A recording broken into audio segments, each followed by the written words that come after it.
Dishonesty creates distance. It creates distance between you and your partner. It creates distance between you and yourself. And that just sucks the life out of a relationship. Someone once said to me, you can either be right or in a relationship. And I think a lot of us are very attached to being right. When two people who are in an argument take the time to not win, but instead understand, the tension evaporates. That alone probably has decreased our arguments by maybe like 60-70%. Diego Perez is a writer, speaker, and meditation teacher. Best known by millions around the world as Yung Pueblo. He shares wisdom on emotional healing, self-awareness, and conscious relationships, using his own journey from pain to transformation as the foundation. It feels lightning quick, and it feels like your impulsiveness is the real you, but that's an absolute illusion. That impulsiveness won't create new outcomes for you. It'll just amplify whatever difficult outcome has happened from before. We're so like in a hair trigger. Like we have a thought, we have an emotion, we have a reaction, we have a reaction. You don't want to like become your partner's twin. Having a degree of that self-love is what helps you not burn out and have the energy to also support your partner and yourself. Should I call you Yung Pueblo or should I call you Diego? Diego's just fine. Okay, Diego. Well, you're known as Yung Pueblo online. And, I followed you for years and found during difficult moments of my life that your work was so inspirational and helped me to see through dark periods. And I really appreciate it. I know millions out there has felt the same thing. And I didn't really know you at the time. I didn't have a relationship with you, but what you posted online and what you wrote was so simple, so clear, and so elegant, and rang so true at so many levels. And now you created this great new book, How to Love Better, which is awesome because you're taking all the wisdom you've had through your own relationship, through your meditative practice, and through your study of human psychology and growth and development, and how we actually human better. Yeah, exactly. How we human better to kind of a deeper course on how to love. And the clarity and connection was sort of a dive into that, but it was sort of a Cliff Notes version. This is the encyclopedia version. Yeah. But don't worry, it's not that thick. It's not that thick, but you can get through it. And I'm just excited you've done that because I know you've used your own practices as the way in which to sort of metabolize your life to create nuggets of wisdom for humanity and for others to learn from. And that's such a beautiful skill. It's such an incredibly rare talent. It takes a lot to distill things in that way. And that's what's one of your superpowers. So I think many of us have different superpowers. Yeah. That's your superpower. Yeah. Thank you so much. That means a lot coming from you. I don't know if you know, but I'm a huge fan of yours.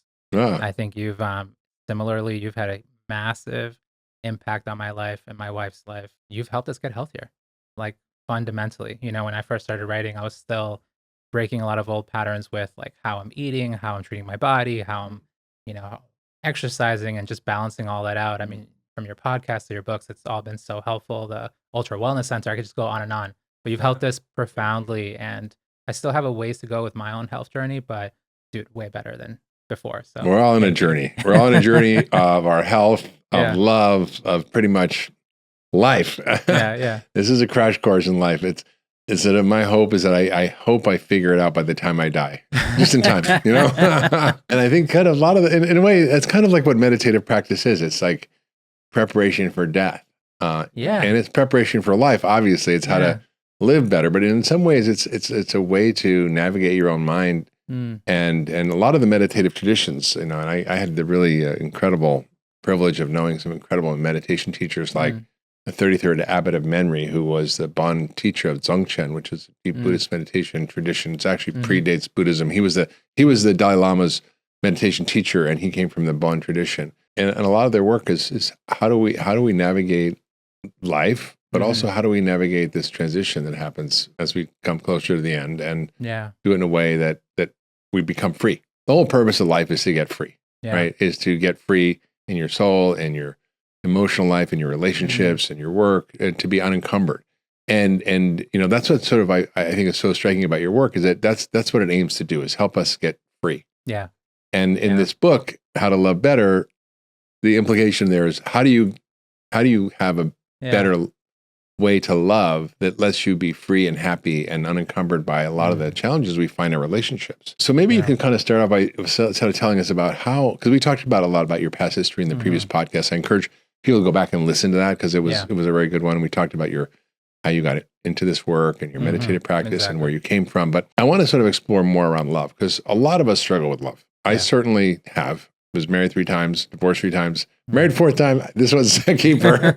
I learned a lot. And I had to go through this really dark night of the soul, which I actually talked about in the Diary of a CEO. Anyone wants to go listen to that, where I had to kind of come in to confront the ways in which I was not free and that I had wounds and things that I hadn't dealt with from my childhood that kept me from actually loving better. You know, it's interesting that we started the conversation with the point of freedom because the last chapter in this book is love is freedom. It really ties together the sort of the full idea, the full point of evolution of a human being that we see a lot of the sort of like saints and seers of the past, the people that we look up to who are really highly cultivated, who take their mind to the zenith of unconditional love, you know, where they can fully like love themselves and all beings completely, right? They see no one as an enemy. All they can do is have compassion. They don't even live within frameworks of ego. They live within a framework of compassion. Kind of like the Dalai Lama. Exactly. And then what I try to do is try to point that when we are in relationships, especially intimate relationships, this is almost like a microcosm where we get to taste and practice small amounts of unconditional love. Because even though we want to love someone as well as possible, we still come in with our own attachments. We still come in with our previous heartbreak, with our old pain. And as long as we're cognizant of that, we can overcome that heaviness of the mind that stops us from taking care of ourselves and the person in front of us better. We get to practice love. We get to practice unconditional love in our relationships. And a lot of that is just, we have to be aware of like, where am I building tension in the relationship? Where am I too attached? Because a lot of times we don't realize that the attachments that we have in our minds, literally, you know, the craving for things to exist in a particular way, these attachments will manifest as control. And that just sucks the life out of a relationship. So when you mean attachment, you mean attachment from the Buddhist perspective? Totally. Like we're talking old school. Not attachment theory, not attachment disorders like anxious attachment or totally. Yeah. We appreciate that, but we're talking old school attachment, 2,600 years ago. What does that mean? What does the Buddha mean when he said attachment is the root of all suffering? So it means that you have a profound... And by the way, but just so people don't know Buddhism, the 4 Noble Truths of Buddhism, because I majored in Buddhism in college, you can I didn't know that. Yeah, better than I did. Life is suffering, meaning life is difficult, and 2, the reason for our suffering is our attachments. So let's dive into this concept of attachment around particularly ourselves and life in general, but also specifically, let's get into it around love. So suffering is an interesting and big word. I think a lot of times people say, you know, that the Buddhist teaching is life is suffering or life is misery. These are big words. Sometimes we don't necessarily relate to them. A different way to translate dukkha, that Pali word dukkha, is not just suffering, but dissatisfaction or stress. Yeah. And now that's something we can relate to. Yeah. Life is quite dissatisfying, you know, and I know this firsthand because I grew up extremely poor. That was very dissatisfying. I now am not poor. I'm not wealthy either, but I'm not poor anymore. It's also very dissatisfying, right? So being able to be cognizant of that doesn't help. Like, it takes that tension away so that I'm not relying and putting my happiness on what's happening externally, that it's something I'm building from within. But that suffering, that attachment that we have, it creates a lot of dissatisfaction, and it sort of just shows up in our life as us trying to force things to be in a very particular way, where we want the person that we love to do X, Y, and Z. Why don't you X, Y, Z? Exactly. Or we want the good things that we really like to always happen continuously, infinitely, and forever. We never want our parents to die. These situations are basically attachments that try to fight the truth of impermanence. Embracing impermanence is a direct opposite of attachment, because attachment wants things to be static, but impermanence is the deep embrace of life being dynamic, which is undeniable. Well, that's the 3rd Noble Truth, right? So first one is life can be stressful or difficult / suffering. 2, suffering comes from our beliefs and our conditioning and our conditioned mind that wants things to be a certain way, which is attachment. And the 3rd is the end of suffering. Well, the 3rd is there's a possibility end of suffering, but the impermanence is really what is causing so much stress, because things change all the time. Yeah. And I'm 65, and I know that because I can tell you that life is constantly changing, and I have perspective, which is actually the nicer thing that happens as you get older. You realize, oh, if I'm having a shitty moment right now, it's not going to be forever. No. Or if I'm having a fabulous moment, I'm on the top of a mountain right now, Right. it's also not going to be forever.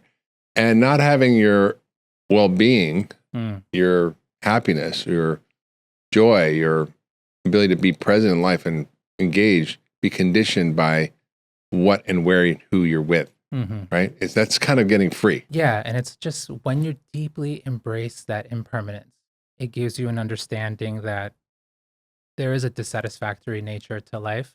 And there's also the deeper understanding that who I am is not fundamentally real, right? This sense of self. It's a construct. It's a construct. It's something that's coming together quite rapidly because of mental and physical phenomenon that are just moving so fast that it creates the illusion of I.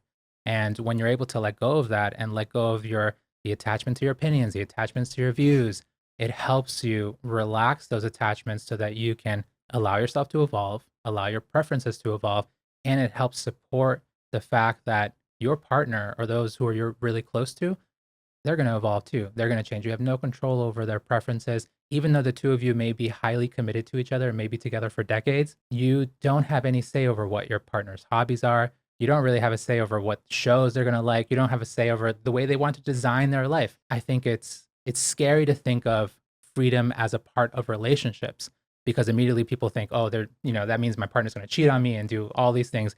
That's not what we're talking about. It's the freedom to evolve. It's the freedom to grow, whatever way best supports your happiness. You mean your partner's not supposed to just act and do things in the way that you want them to do? Then? No, I think a lot of times when we think about relationships, it's like we want our partners to Why be our don't you twin. blah, blah, blah. Yeah, right? like I don't want my partner to be my twin. I love the fact that she's different from me. Yeah. Right? Tell me your views. Tell me what you think about the world. I'm glad in the moments that we actually get to disagree, I want to hear why, because I do trust your wisdom. So I want to hear more about your view. So getting free is sort of the goal here. That's like the last chapter. It's deeply tied to the end of craving, right? Because craving, that is taking a desire, right? Some initial motivation, a goal or whatever. But when you're forcing it into craving, it's you're taking that desire and connecting it with stress, with tension, and you're very, very attached to it. And the moment that you're able to undo craving, let go of craving, approach life with a much more balanced mind, equanimity, having a balanced mind, that helps you, stop replicating all those attachments. That sounds great. How do you do that? To do that, you have to, the mind is, this for a fact, right? The mind is built from repetition. The body's built from repetition, right? You eat tons of unhealthy food, eventually you get unhealthy. You eat a bunch of healthy food, you're going to be a little healthier. The same thing with the mind. When I go away to meditation courses and I'm meditating for 30, 45 days, I'm literally just taking myself to the mental gym and I'm cultivating 3 qualities: awareness, non-reaction, and compassion. So it takes time to be able to literally design and shape your mind. The same way like the body. In a way, what you're saying is the meditation helps you sort of be a witness and slow down the way in which we normally operate, which is thought, emotion, action, but they're collapsed into one. Yeah. And what you're saying is you can separate those out so that you can be aware of the thought. You can even be aware of the trigger that might happen in you. Yeah. And you can then slow that down. So you don't have to actually act from that. You can then be non-reactive in a way that allows for a greater freedom in love. But it's also in your own life. It's not just for, you get better at life, you get better at love, right? You get better at yourself, you get better at love. So how do you do that? Because most people listen go, that sounds good, but I don't really have 50 days to go away to a meditation retreat. So I don't that's a lot of time in the gym. Yeah, it's a lot of time in the gym, but either way, you still have to rely on repetition. I think that's the difficulty with our society nowadays, is that all these apps that we have access to in our phones, all of them are trying to just make life easier, make everything faster, easier. And they're very sort of connected towards increasing pleasure in the body. We have to realize that our personal transformation and resolving the issues in our relationships, these are very gradual, slow things. Like the best parts of life, they're quite slow and they're related to the present moment.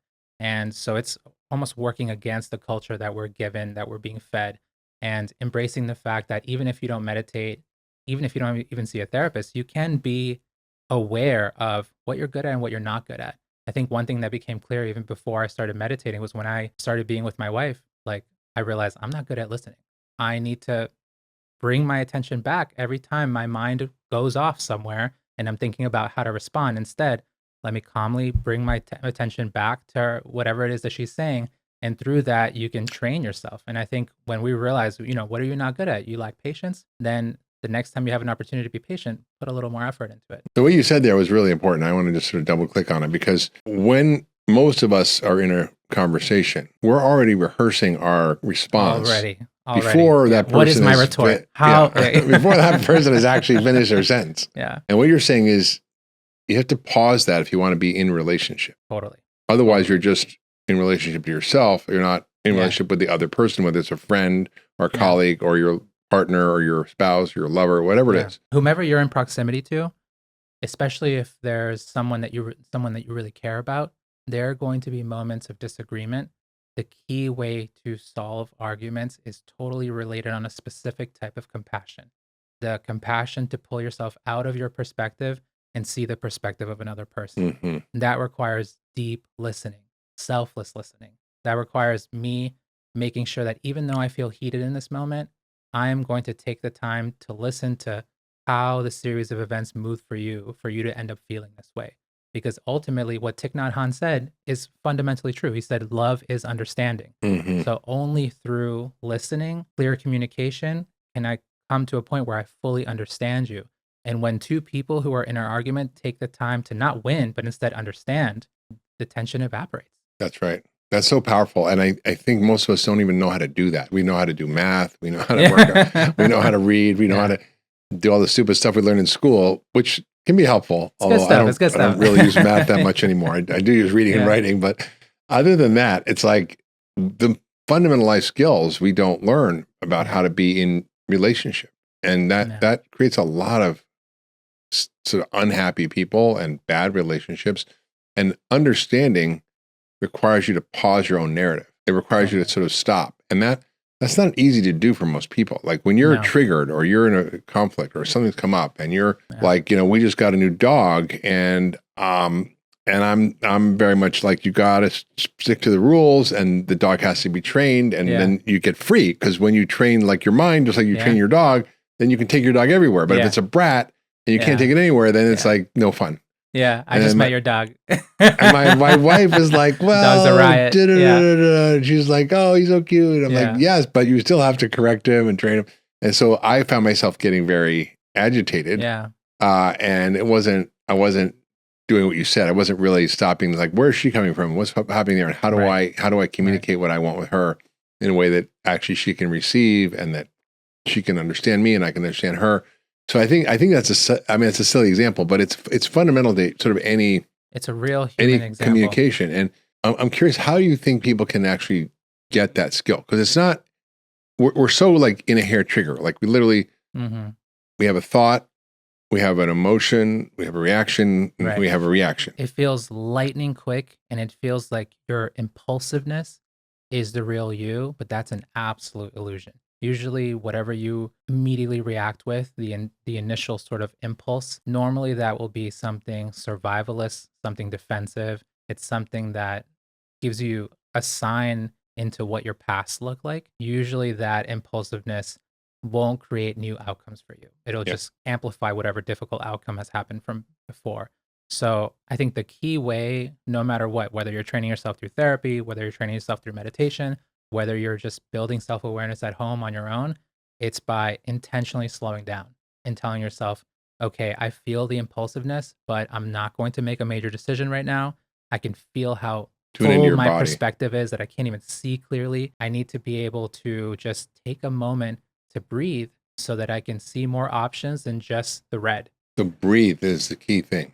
And I think for a meditator, right, for me, like I normally use my breath. I'll like anchor myself back in my breath to bring me back to my body. I'll be able to feel myself again. And then that will help me not just get caught up in the narratives that are just building tension in the mind. But other people have other ways. There's so many different methods out there. But I think something that helps you just slow down in that moment so that you can see more options than just this one initial reaction, I think will help you just make different decisions than what you've done before. Yeah. Well, there's this incredible book called The Body Keeps Score. And it's really about how childhood traumas and wounds and stresses and beliefs we create out of those, the meaning we make out of what happens to us. Like as Gabor says, it's not what happens to us, it's the meaning we make. And we're meaning making machines. And when we're kids, we create all these sort of narratives about how life is based on our little tiny universe and the people around us and our parents and the small world we live in. And that then shapes our whole life. And unless you kind of understand that you have to go back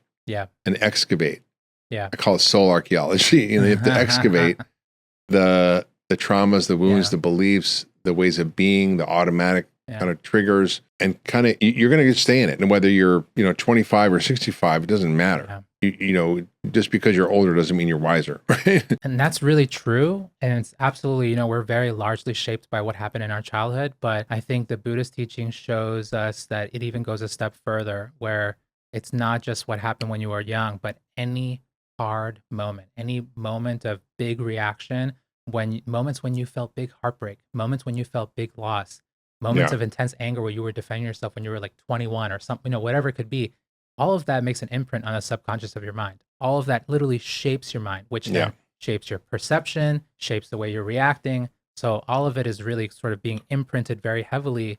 And I think there are always these moments when we can decide, okay, I'm actually going to take ownership over my evolution, and I'm going to actively redesign the way that I perceive and react to reality. Because the same way that, you can't just run for a marathon, you have to train yourself. You don't just learn a language overnight, you have to train yourself. So if you want to have peace, that requires training. And how do we train ourselves? Meditation, you mentioned, is a way that you've found successful, but is that the only way? Or are there other ways that people can? I've seen people be really successful in a lot of different manners. I've seen people who take their health seriously and start learning different ways to be able to nourish their body. I've seen that relax their minds. I've also seen people who've had, really serious therapy practices also just transform the way they show up in daily life. I've also seen people who, get a good psychiatrist, help totally balance them out so that they can breathe, so they can live. So I've seen people take steps forward through a variety of manners. And I think it's good because we don't have the same conditioning. I really enjoy going to these long 10-day, 30, 45-day meditation courses. That's not for everybody.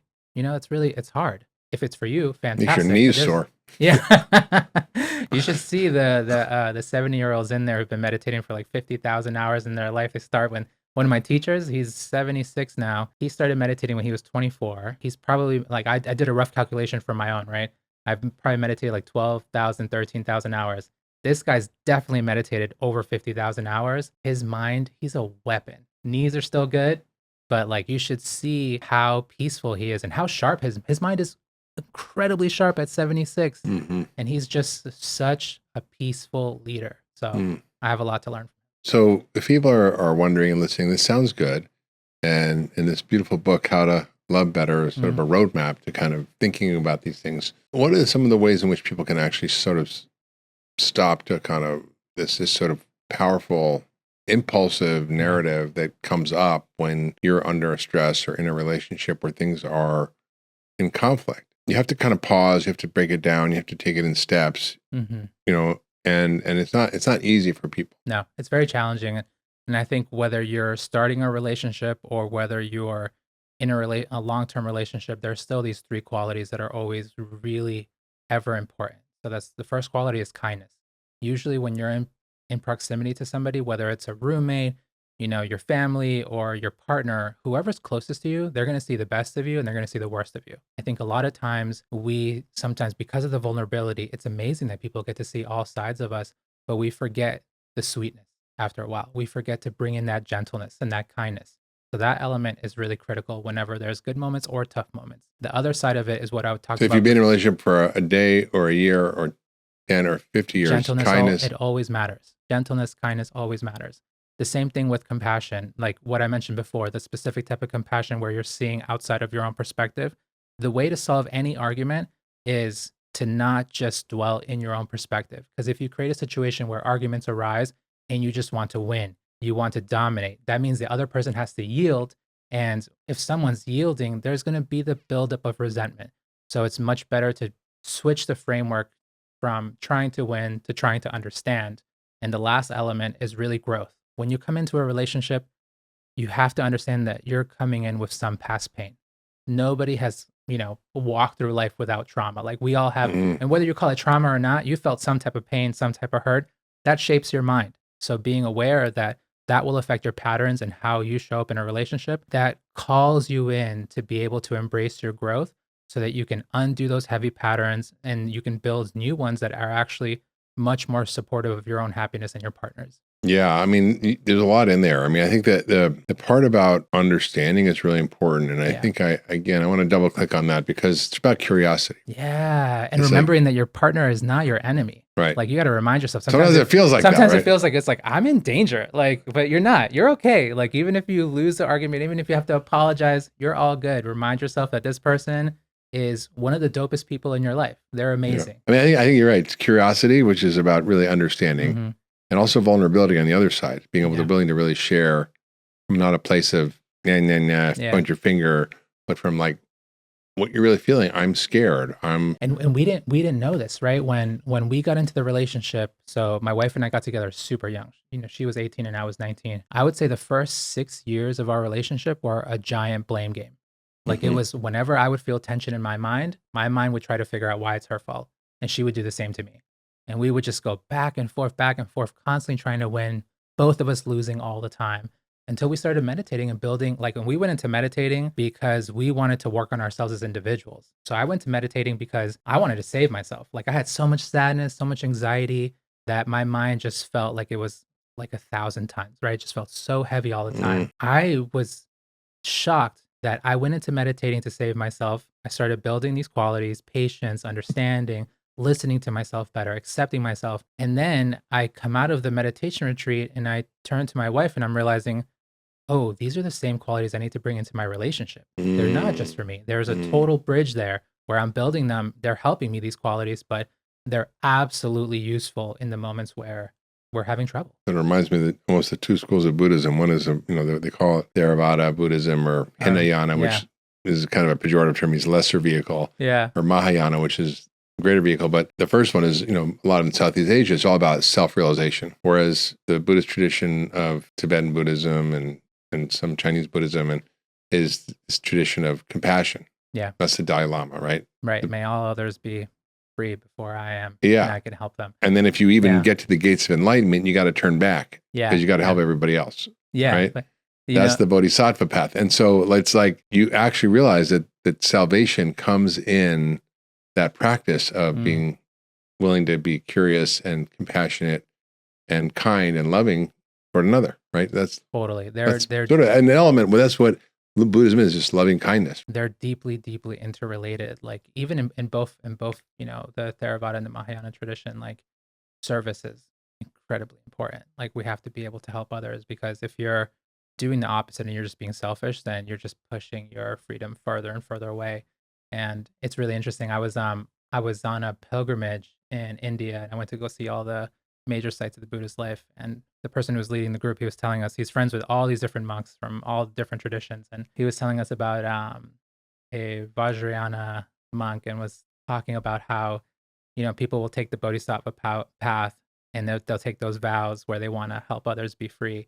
And then at some point they make enough development that they themselves become free. And then they realize, oh, there's no me and there's no them. So like it's an initial inspiration, a point of inspiration to help you, put the energy into cultivating yourself to that point where you can literally see beyond the universe. Yeah. When you mentioned Vajrayana, that's like the diamond path. That's another level. That's like more Tibetan Buddhism. Yeah. It's we won't get into all that, but it's a lot. If you want to know about how do I have a better relationship? Yeah. In summary, what you said was that, you have to know yourself. You have to slow down. You have to be aware of your mind. You have to be aware of your own emotional patterns, where they came from. And that's what I call like the soul archaeology. I had to go back and excavate, why was I continually being in these relationships and choosing people or being in relationships that just didn't work. Some of them were great people. It was just like, it wasn't them, it was me. When I realized that, I was like, I'm not doing this ever again. I don't care if I'm ever in a relationship again or not, but I got to figure this out. And that really got me to a place where I really had to go deep and find out what those emotional wounds were, that those patterns, those beliefs were. And you talk a lot about this concept of emotional release and freedom, how, holding on to suppressed emotions like prevents you from being free in yourself. And you think you're being right and you're righteous in your relationship and you're telling you the truth with a capital T, but most of the time it's not. No, you're actually just cranking stress And so the question is, how do you kind of get to that place of emotional release and actually get free from those destructive patterns that you talk about? I don't know if you're going to like the answer because it's devastatingly simple. The answer is acceptance. You have to accept. And there are layers, and it's really hard to accept what? Accept the difficulty. Accept what hurt you. Accept what happened before. Because stop blaming your parents. Oftentimes we're fighting ourselves. Yeah. We're fighting the past that's long gone, that's not happening anymore, but we're the ones digging it back up because it's imprinted itself in the mind, and we're revving it up. We're sort of feeling it over and over again. But I think in the act, like, the Buddhist path, just because we keep talking about it, the whole Buddhist path is sort of centered around just observe. It's just a simple act of observing, and through the act of observing, there's unbinding. And I think that same quality that you find in meditating, people also find a lot of relief through different forms of therapy, where it's like when you can finally accept what happened, when you can finally talk about it, when you can finally feel it without running away, there is a lot of relief. But I think it's hard. It's really hard, but it's important, especially in the relationship context, because the things that you're running away from are going to show up as walls and blocks in your relationship. So to be able to deeply just deal with what's happening inside you, be able to accept it so that you can actually take a step forward, that'll show up as you being able to support your partner's happiness better. It's not an easy task. Like it's like, but love is not easy, right? No, to be in it's the hardest practice, right? It's like, I think Rilke said, love is difficult, but it's sort of the all other tasks. I'm butchering his quote, but it's something like all other tasks are just preparation for love. It's just like, and ultimately it's a place where we can either suffer or we can get free. And then when you get free in a relationship, it doesn't mean you're, off gallivanting around. It means you're emotionally free and you're spiritually free, and you're able to actually engage in life in a way that doesn't come with all this friction and pain and struggle and conflict and arguments and bickering. And I think that's a really powerful thing. And when you do end up in a situation, then there's tools, right? So let's say you and your wife are in a conflict, like something has come up. Like, what do you guys do? I think one of the most useful things is actually what happens before the conflict. It's what we've been calling preventative communication, where when we wake up in the morning, no matter what, we tell each other how we feel, like where we are in our emotional range. We emotional weather report. Yeah, exactly. A temperature check, and we're just like, I'm feeling a lot of heaviness moving through. I'm feeling down. I'm still upset about what happened yesterday at work. I'm feeling great. I slept really well. I feel amazing. Whatever it is, however you feel, we're just honest about it, so that the person who feels the heaviness, they admit it to themselves. They're not walking around with that unconsciously. And, the other person also hears. So whenever my partner tells me that she's not feeling great, I'm like, great, amazing. Thank you for giving me that information, because now I know either to give you your space, to support you, whatever it is that you need, but I'm walking around with that information through the day so that I don't make it harder for you, and so that I know, like, if you need your time to yourself, it's all good, because it's natural to have ups and downs. But I think having those moments where we'll do it once in the morning and then once sometime in the middle of the afternoon. And it's just so valuable because you understand and you feel within yourself. Emotions change. The storm doesn't last. And you're cognizant that you're walking around with something heavy, because there are times where if you're not aware of where you are in your own emotional range, the mind will just take that heaviness and just try to throw more cannon fodder at it. It'll project throw it at fuel your partner. at it. It'll make it bigger. You'll try to get into an argument. You'll try to project it in some manner. And when we started practicing just that clear communication in a very sort of laid back manner, it's not like us sitting down formally and having a check-in. It's just super passive and light. Like a few minutes, really. It's literally. But that alone probably has decreased our arguments by maybe like 60-70%, because now we took away that ammunition. The mind isn't just like trying to just make whatever tension is there bigger. We already know that the tension's moving through, and we know if we get snippy at each other or something like that, it's like, oh, I already know that this person doesn't feel good. And give them their space, and I'll give them a little extra leeway and let go of the little things. Let's say there's something bigger. Then what? That's when we have to sit down and we talk. We talk, and we take turns. You both go back and forth. We both listen selflessly. I do my best in the moments when she's sharing her perspective, reminding myself that, like, I don't need to hang on to my view. I can just fully listen. I'm safe. I don't need to see her as my enemy.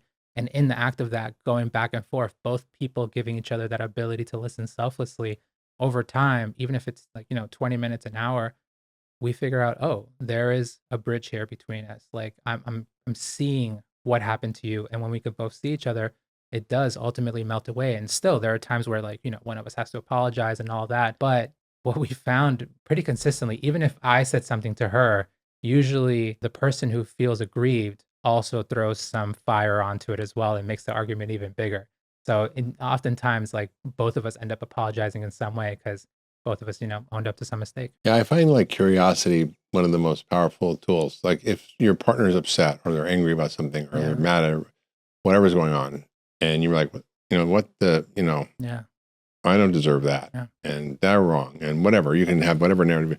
But if you stop and you go, gee, what's going on for you? Like, I'm really curious. Like, like this seems like a big thing. Like, can you tell me what you're really feeling, and then listen, and then not actually respond by giving your point of view or your perspective or your solution, but actually just kind of helping them to be gotten. And it's like all you have to do is then reflect back what they're saying. And it's a really powerful technique. And I don't know why people don't use it, but it's like you get to both go. You both get to have turns. You don't have to actually agree on anything. You could both have totally different worldviews on whatever.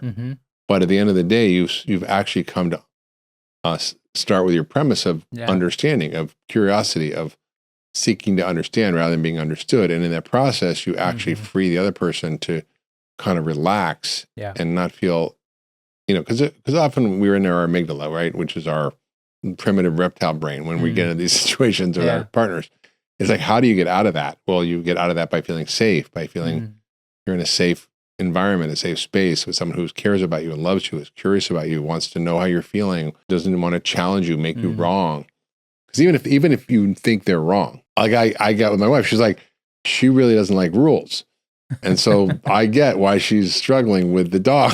Yeah. But for me, I'm like, this is important. So how do I kind of understand what's really underneath that for her? Why didn't she? Why does she like that? Why does this come for her? How does her reality been shaped so that she feels that way? And why does she have these beliefs? And just getting curious together, sometimes it allows your partner to go, wow, I don't know I believe that. Or what? That's not actually how my values, but it's actually my beliefs. And our beliefs and our values are often at war with each other, right? We have certain values, but then we have these beliefs that often are interrupting our values. And I think I like how you explained that beautifully. And I feel like the thing that has been newly added, I think even in the past like 2 years for my wife and I, is trying to make sure that the both of us are living in our individual energy. If I'm irritable and I'm trying to figure out some way for my wife to join me in that irritability, she just says no and she just stays in her own energy and vice versa. And I think it's been really valuable in difficult moments because like a lot of life is just problem solving. Like I feel like once my wife and I spent a lot of time cultivating a better relationship between the two of us, after that, there's still like, family members getting sick, like this problem happens over here, this problem happens over there, and we're just solving problems together. That's what like the last 2 decades, the last like decade and a half has been for us. It's hard, but I think the key thing is when I feel that either her or anyone else is trying to get me to join them in their tension, I just remember like, actually, I don't want to feel like that. I want to live in my own energy. And it's been really useful because there are times where, we want to pick a fight with each other, but whoever is more grounded, if they just remain in their groundedness, it actually helps the whole process be a lot more efficient because you have no one to fight. You're just there sitting in your own stress, and then the other person helps you, see yourself a little more clearly. Yeah, and then it goes away. It's like the other trick is like, if both triggered, one of you probably is a little bit less triggered. Yeah. And sort of like be able to check in and be aware and go, okay, well, there's only one crazy person allowed in the room at a time. Yeah. So let's like not both be crazy because that's not going to go well. Yeah. And it's not easy, but it's how do you hit the pause button? On your reactivity. Totally. And it's really helpful. I think recognizing the moments where like I can have a little more balance for the two of us, and she can do the same. I think it's a gift that we give to each other. Where it's like, I'd rather lean in my own peace, and then eventually, instead of inviting you into my anger, I'm inviting you into my peace. Yeah, that's beautifully said. When you guys are in a place of conflict and you both feel activated, how do you navigate that moment? You take space until you both can come back. I've noticed that the arguments, they just flow like just a little more slowly. Like we'll talk, we're both heated.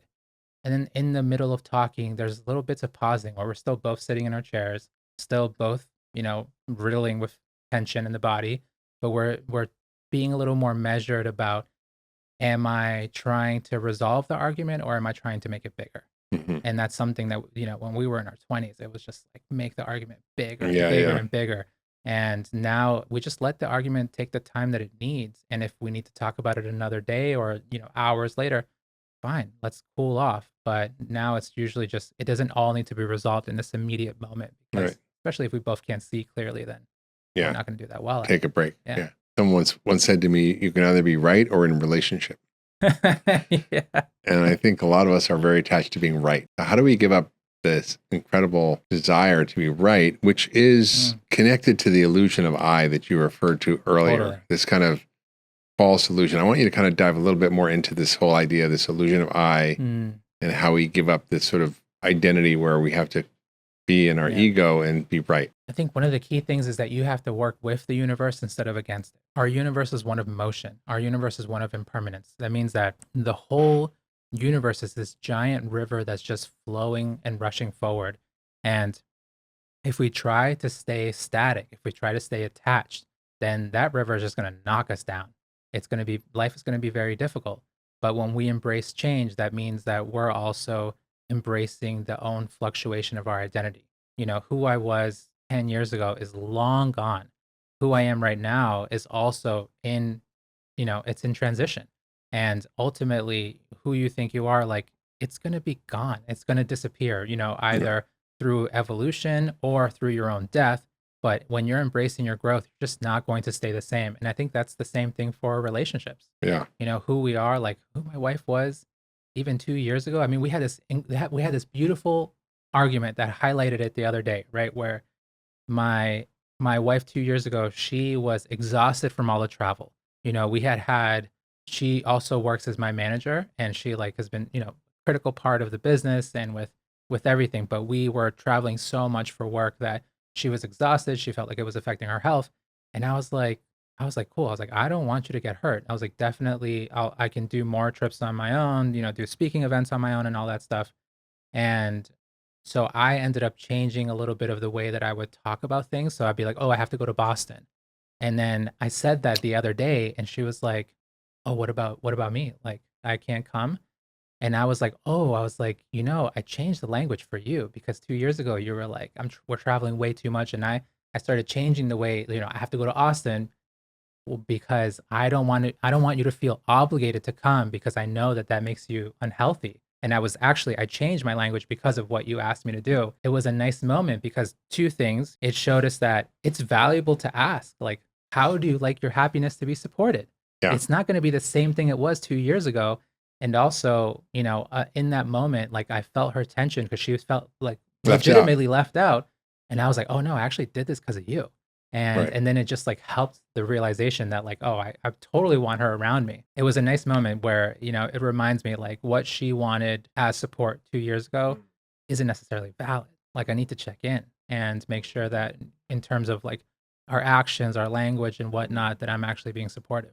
Yeah. And what you said also is important because you have to allow your partner to evolve and change just as you evolve and change. Yeah. And you were living in the past reality of what she said 2 years ago. Totally. And she had moved on, or maybe she's ready to travel. Ready to go. She's been stuck in the middle of nowhere in the Massachusetts for too long. And she's like, let me get to a city. Yeah. I want some good Chinese food. Some concrete. Yeah. One of the things that I think people have a hard time with is we often have broken pickers, meaning we pick people based on our conditioning, our past, our beliefs, our traumas. And so I certainly had one. That was the biggest thing I had to fix my broken picker. And meaning, how did I know how to be in a relationship without choosing someone who wasn't the right person for me? And that wasn't actually just in relation with me because it was sort of dealing with some wound I had and trying to fix that. Yeah. And you talk about sort of red flags that people should look out for. And you also talk about green flags, which is kind of interesting.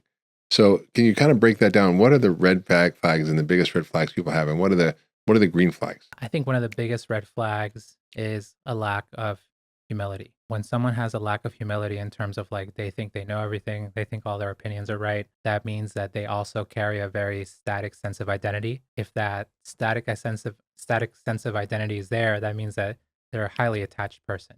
So they're not going to have the flexibility it takes to be able to grow together. So I think that's something definitely to watch out for. A green flag is the inverse. Someone who appreciates learning, someone who understands that when you go into a relationship, I may love you and I may feel strongly for you, but I'm not necessarily going to know how to care for you. I have to learn that over time. I have to learn that by literally asking you, like, how can I support your happiness? Yeah. And I think the other thing in terms And of how do like, you want to be loved, not how I think you should be loved. exactly. But this is how I want to be loved, so I'm going to do that to you. Yeah, That doesn't often go well. I feel like my wife, like the way that she feels loved is when I'm taking care of the compost. But like the way I feel Acts of loved service. is by being hugged. Right. You know, so Touching. like, This is love languages, right? Totally, love languages. And I tell my wife like the flip side. It's like my corny dad joke. It's like I'm touch sensitive. Like when you don't touch me, I get sensitive. Right. And she's just, you know, that just doesn't matter to her. It's like not as important. But I think we have to learn that we have to ask and not think that the person's just going to read our minds. That's powerful. One of the things that I think is challenging for people in relationships is honesty. And I don't mean like lying, truly lying about like, oh, I'm having an affair and I'm not telling you. That's kind of betrayal. That's clearly bad. The small lies, like not telling someone how you actually are feeling, or kind of omitting things that might be bothering you, or not being transparent about who you are and what's happening for you in the moment. Can you talk about how important sort of honesty is, and what your framework is around honesty in relationship? Yeah, I think it helps to understand that dishonesty creates distance, right? Dishonesty within yourself, it creates distance between you and yourself. That means you're not appreciating your emotional history, you're not appreciating, you know, your wounds and your patterns. You're just sort of trying to distance yourself away from the things that you feel. In relationship, when you're dishonest, it creates distance between you and your partner. And that could be about the small things or the big things. I think understanding that connection is fed by honesty. Like this is what allows this connection to continue, because you have to feed the connection, and you feed it by just being honest, even if it's something small or something large, like whether you like this TV show or not, or like how you really feel about X, you know, family member, or, you know, whatever it could be, like serious things to small things. I think when you're approaching honesty without judgment and without fear, because a lot of times honesty scares us. We're always like afraid that the home is going to break. But when it's people pleasing is the kind of inverse of honesty, right? Yeah, but having a good understanding that, especially when you're approaching a relationship, not from a place of expectations and attachment, but a place of commitment where you know that you two are highly committed to each other, willingly so, and you support each other's happiness because there's clear information about it and you're choosing to act on it to support your partner, then it's a lot safer to be honest. I think that's such a subtle thing. We don't really think about it. And I remember, you know, one of my childhood wounds was I had a rageaholic father, and I had to learn how to tease him or please him or people please him in order to not get the wrath and the rage coming at me, which was scary because he was very loud, very deep voice, big chest, and kind of scary guy. And so I learned that, you know, people pleasing was how you navigate the world. What it led me to do was to not actually say what was true for me in the moment in relationships. And that was very destructive. People pleasing sounds like a nice thing, but it's actually a lie. It's a flat out lie. And for me, that was a big thing that I had to kind of realize, was that honesty, I was going to be 100% transparent, honest about everything in my relationship, whatever relationship I got into. And it's been pretty remarkable to see how powerful that is as a force for understanding, as a force for connection, as a force for intimacy, as a force for love. And that most of us don't even realize we're doing. Yeah. And we don't realize we're not being fully transparent and honest. And I think it's important. And I think we don't learn how to do that. So how do you help people kind of think about that? I mean, in How to Love Better, which is a great book. Everybody should get a copy of it. It's out now. What is the way to get through that place? Yeah, thank you so much for sharing that part of your story. I didn't know that. I can feel like how much you've overcome and how much that shaped you. Honesty, like it's an invitation to get closer together. Hmm. And I think, we have to be really careful because we often human beings are inclined towards black and white thinking, where it's like if I'm going to do this, I'm going to do it 100% and there's no other way, but honesty is especially important in those intimate relationships that you're very close, your best friend, your parents, or your partner, whoever it is. But then that doesn't necessarily mean that like every time someone says something that you don't like, you don't have to like get into a fight with them about it or anything like that. Or, You don't have to fight every battle in our most important relationships. Honesty is the thing that keeps feeding energy into that relationship, and without it, we just grow apart. yeah. We just grow apart over time, or walls develop where we can't even see each other clearly. I think the other golden rule, you didn't really talk about it so much in yet, but is this idea of like, don't think things personally, right? Yeah. Yeah. Your partner needs to go off and do something. Or if you're like, look, hey, babe, I just want to have some time by myself. I want to go to Boston by myself and just, have my alone time. Mm. It's not a reflection on her. And I think, when you take things personally, it kind of blows up a relationship. I'm really grateful that my wife and I, we both really enjoy meditating separately as individuals, right? When we go away to these long meditation courses for like 30, 45 days, we're totally silent. We don't have our phones. We don't have our laptops. We're not in the same room. We're like, no wonder you don't answer my texts. Yeah. Yeah, I'll disappear for like 45 days. And I'll turn my phone back on. And it's like tons of texts. So we'll be totally apart. And what's awesome is like not only are we experiencing that in our own solitude, in ourselves, we're cultivating ourselves during that time at the mental gym, like we talked about. When we come out, what ends up happening is that so much old conditioning is erased. Like you'll come out, after 45 days of meditating, your mind just becomes so much lighter, and all these old patterns that were hardened become soft over time because they haven't been replicated. So you have much more choices, and you come out and you feel like you're a new version of yourself, and a lot of your old preferences, down to like simple things like the type of food that you like, the TV shows you like to watch, the books you like to read. You're like, oh, I don't know if I even like this stuff anymore. Sometimes I'll finish those long courses and I'll listen to the playlist that I was listening to before. And I'm like, no, this is not working at all. This is not, I don't even want to hear this type of music right now. But that means that we push ourselves forward in our evolution as individuals. But that means that I get a chance to re-meet who my wife is. And because we're not exactly the same, we're discovering ourselves as individuals, and we're discovering each other again because so much old conditioning gets deleted. And part of that is me not being attached to who she was before. What she likes now is way different from what she liked when she was 25. And I think it's pretty cool. Like we love being next to each other and we love doing life together, but she keeps changing, and that's part of the fun. So Control Alt Delete is kind of a key part of relationships. Huh? Yeah, let it go. Yeah. That's amazing. In terms of self-love, which is a sort of talking about loving your partner, but self-love is a core part of having love together with somebody else, right? Totally. You need a degree of balance, because the self-love is what helps you stay energized, rejuvenate yourself. It helps you cultivate yourself.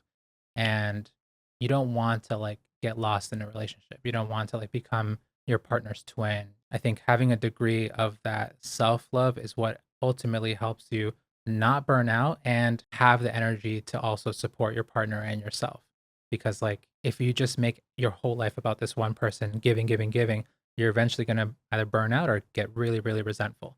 So I think having a balance of the two is really important. I mean, watching my wife over time take the health issues that she had and overcome them, figure out solutions, by reading your books, by like doing other things, like trying to figure out how she could make herself healthier. I watched this whole journey go down, the same time when I was like writing inward and writing clarity and connection.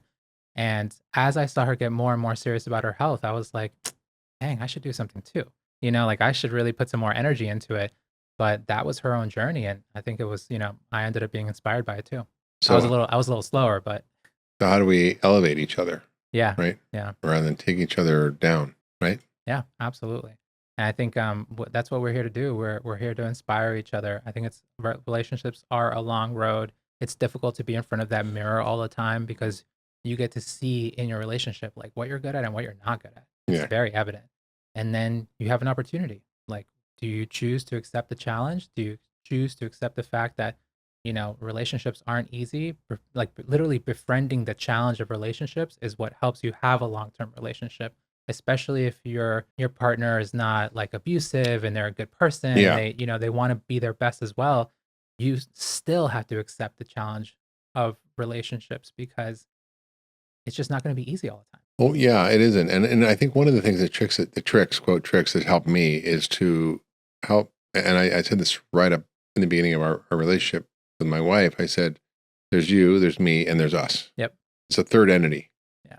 A friend of mine, Annie Lala, she's a love coach, and she talks about, giving it a name. We haven't done that, but each of you have to care for yourselves individually. We all have to do that. We have to care for each other, and we have to care for the relationship, which has its own needs, right? Yeah.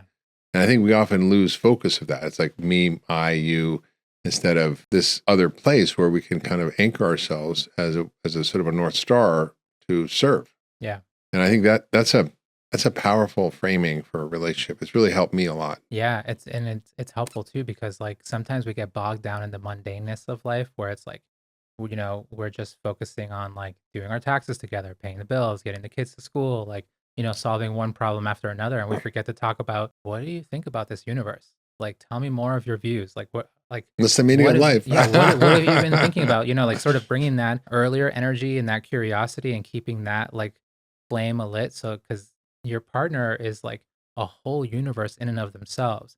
And you two get to like move together, like willingly choose to be two rivers that flow alongside each other. And, you got to keep getting to know each other over and over again because you're always changing, whether you talk about it or not. That's the curiosity piece. One of the things I think is foundational you talk about in the book is emotional maturity. That's not an easy thing to get because most of us are basically like 25, 35, 55, 65-year-old people walking around with an 8-year-old inside of us that's running the show.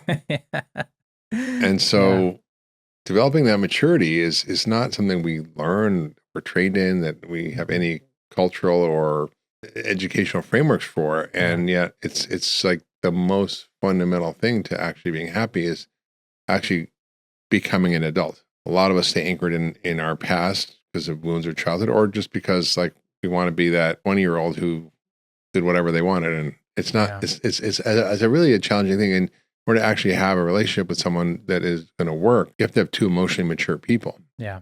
How do you help people under that? And so what are the clues that there's emotional immaturity that hurts relationships? Emotional maturity, it's such a big word and it can be defined in a lot of ways. I think it's ultimately, the peace that you can have when you're feeling your own emotions and having the ability to resolve difficulties between you and another person where you actually want to resolve difficulty as opposed to making it bigger.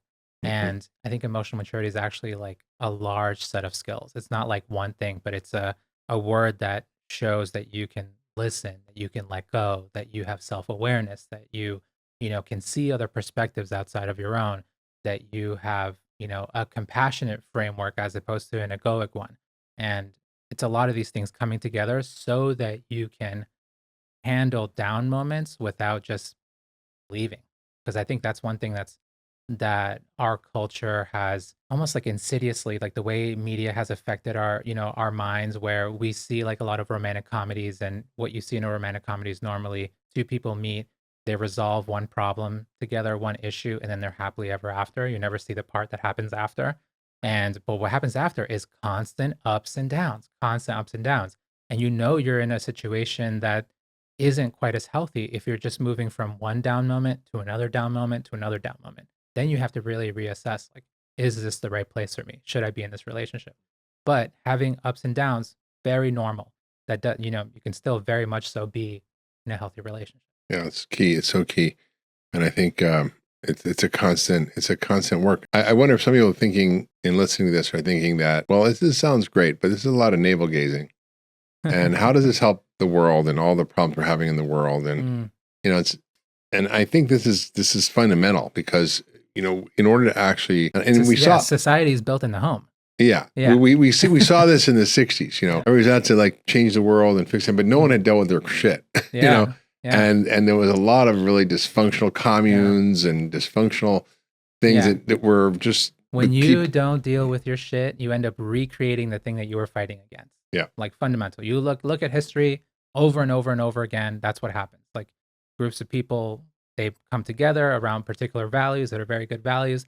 They sometimes win and they get power. And then power is like a magnet. It pulls out the roughest parts of the ego, all the stuff that you haven't healed, all those deepest wounds. And then all of a sudden you're, doing the evil stuff that you were once fighting against. So that to me, I'm really honestly grateful to have been born in this time period, because this is one of the few time periods where you can still work to make the world a better place, but simultaneously change yourself, simultaneously, fundamentally at the root, help deal with the potential evils that are lying dormant in your mind and helping undo that conditioning. And I think it's beautiful. Like we live in a time where there are millions of people who are seeing therapists, millions of people meditating, millions of people actively cultivating themselves in all these different modalities. Even doing psychedelic assisted therapy, right? Exactly. And it's no wonder to me that, we had this like self-love and wellness movement that I think really started getting big, and like it's been going on for a long time, but when it started exploding on social media in like 2014, 2015, it's no surprise that, so many people were talking about self-love and developing themselves and overcoming and, old wounds. And now we're taking a look at our relationships and how we can have relationships that are growth oriented, where two people can keep evolving together. And I think this is something that's critical, because this will help us honestly rear children that are not as traumatized. You can't create a perfect life for a person, but you can create a place that's just less harmful. I think this is really important. And you have kids? Not yet. Not yet. Well, that's the incubator. Yeah. That's when the real test will come. Yeah. Wow. I mean, I think you're right. I think people have to understand that the world is made of individuals, and the individuals have beliefs, and individuals have points of view. And what we're seeing today is this total disconnection from each other. It's total lack of ability to talk to each other. It's total lack of understanding. This lack of ability to connect. And so what you're talking about, in a sense, how to love better, is not just about how to be in a relationship better, but it's how to be in relationship to everyone in the world better, and everything that's going on. Yeah. So, I had a certain sort of very sort of set of beliefs as I was younger, very progressive, and I, didn't want to talk to anybody who thought, otherwise. It wasn't really like a conscious thought that I didn't, but I realized I gravitated towards people who thought like me, who felt like me, who were like me, who had the same beliefs and the same worldviews. The ego loves similarity. And what I found was, like, by actually developing and cultivating relationships with people who had very different views and beliefs, that I've grown, that I've learned, that I've actually been able to actually humanize the other, right? Because we always like to otherize everything. And this was happening in the world today. We're otherizing everybody. You're Republican, you're Democrat, you're, pro-life, you're pro-choice, you're whatever it is. You're like Jewish or Muslim. It's like, it's endless. Yeah. And curiosity sort of gets lost, and any kind of relational way of navigating through this gets lost. And it's really about this massive conflict we're seeing today. And I mean, we saw it in the Oval Office the other day, which was astounding to me, that we have world leaders who are literally bickering and fighting with each other, and nobody's stopping for a minute to listen, to slow down, to understand. There were valid perspectives on both sides, but nobody was even listening. They were talking over each other. And I'm referring to the President Zelensky from Ukraine, who was in the Oval Office with President Trump and JD Vance. And, I don't care if you're Republican or Democrat, just like that in and of itself, wasn't how we want to demonstrate to the world our leaders behaving. And in a sense, you're sort of these leaders who are under stress, who are dealing with difficult things, who have a lot to deal with. They weren't able to actually listen to each other. And the first step is really to listen and to understand. And you might not agree. You might have different perspectives. You might want to solve a problem a different way. But at least if you start to build on a foundation of understanding, you don't end up in a situation like that. And I think in a way, your book is sort of the antidote to that, right? How to love better, how to communicate better, how to be in a relationship better, right? It's funny because the past year, my favorite sentence has been, "Tell me more." And that is something so simple, where I've been honestly retraining my mind, because I used to love to debate, right? Like I used to really love my opinions. And now I'm realizing that, oh, my opinions are very ephemeral. Like they're very subject to change. They're also like, I don't know everything. So why do I think I know everything? Like, and now whenever I feel the reaction of hearing someone say something that I don't agree with, I feel the impulsiveness of, oh, that's wrong. But I've been retraining myself to say, tell me more. If it feels important, sure, let's talk. I don't want to debate. I'd rather discuss. Like I don't like this like whole like, there has to be a winner type thing. But if I don't feel like I need to debate or prove anything or anything like that, I just say, tell me more. Like I'm genuinely curious. Like, how did you get to this belief? Like, how did this evolve? Like, without judgment, without condescension, because that's the other thing you get is like people looking down on each other. But honestly, tell me more is dope, man. It's been so helpful to and it's honestly opened up a lot of learning because I don't know everything. And especially in the field of politics, like left and right, I'm always telling people like left and right, it's not really taking us that far. We need to go up. Yeah. My friend Rick Warren said, I'm not left wing or right wing. I'm for the whole bird. Otherwise you fly around in circles. That's good. Right. Well, Diego, Yung Pueblo, it's been amazing to have you on the podcast again. Everybody definitely check out your book, How to Love Better. They can find you on social media. Where is the best place to find you online? Definitely on Instagram, Yung Pueblo, YUNG_PUEBLO. And I'm also on Substack. I've been really enjoying writing longer articles there. And you can find my book in bookstores and on Amazon. Yeah. Yeah, I would highly recommend them. They've really impacted me, and they were kind of like medicine or a salve at a tough moment in my life. So I really appreciate you and all you've done to bring a little bit of understanding, a little bit of compassion, a little bit of love to the world that is in desperate need of that. So thanks for being on the podcast. Yeah, thank you so much. Thank you, Mark. Appreciate it. If you love that last video, you're going to love the next one. Check it out here.